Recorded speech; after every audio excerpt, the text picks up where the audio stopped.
So New Tech is actually an organization that we work collaboratively with.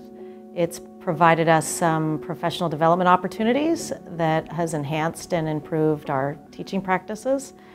It's also allowed us opportunities to collaborate with teachers who share the same educational philosophy and approach to learning. It's really just a way for us to come together in a team to share our work and share best practices around student learning. Students, teachers, we can all collaborate and come together on on a common playing ground. The main methodology that we're using is project-based learning, and that means that to learn the curriculum in its entirety, the students are immersed in projects, and the projects are meant to mimic the work of people in a particular discipline. And what we're creating is an authentic real-world product. For example, right now would be about learning culture, but learning that through an examination of countries in Asia where there are human rights violations occurring.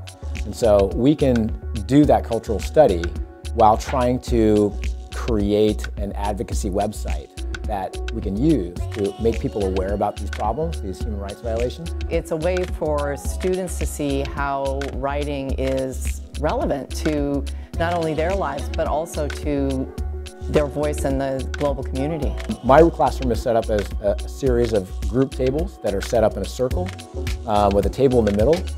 And there's no real kind of front of the room unless you look for the screen or the whiteboard. Group work is just kind of taken to the next level.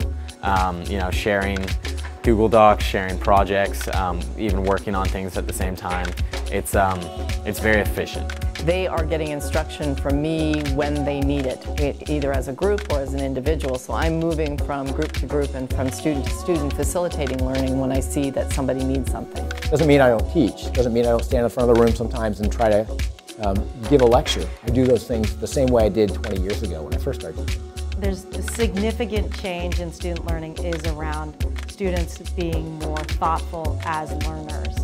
We spend a lot of time reflecting on learning, and we use practices like knows, need to knows. It's definitely helped me seek out my answers for myself more and be able to search the internet and use different apps and different tools that they give us to find my own answers and find my own way of doing things. The thing to me that's most interesting about the New Tech learning environment is the behavior of the students and the behavior of the teacher. The students are 90+% of the time working in teams of 3 to 4. It's very interesting to see a room where the students are themselves making decisions about how they're going to spend their time.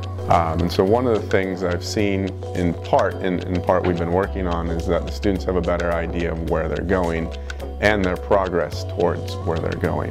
The more students can kind of get interested in what they're learning, that the relevance brings their learning more to the forefront. The ideology that rather than saying, here's a set of curriculum and this is what we're going to learn, by designing the project, the kids start asking questions about what they want to learn, and then that kind of makes the curriculum become what they learn at the end of the unit. So agency is one dimension we evaluate students on in our classes. It's used to help students develop a growth mindset and to also take ownership of their learning. And what we're interested in is helping students go from thinking that, hey, I'm bad at science or bad at math, to if I try really hard, if I put in a lot of effort, I can learn the goals that my teachers have set out for me.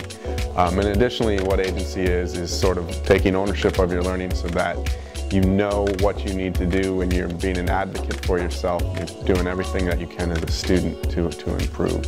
And the whole idea is to be able to have them identify ways to represent their learning and what they're interested in, and to be able to showcase their unique identity and their unique skill sets.